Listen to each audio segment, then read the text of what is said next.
high insulin level is not necessarily a bad thing, but chronically elevated insulin levels are a terrible thing. We're not designed to have insulin levels sky high all the time.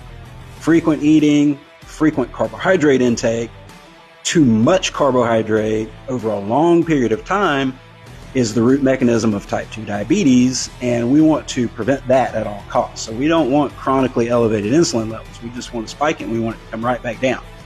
You can do that with a carb cycling type approach or cyclical ketogenic diet like the Reshape diet. That just has carb meals a couple of times on the weekend.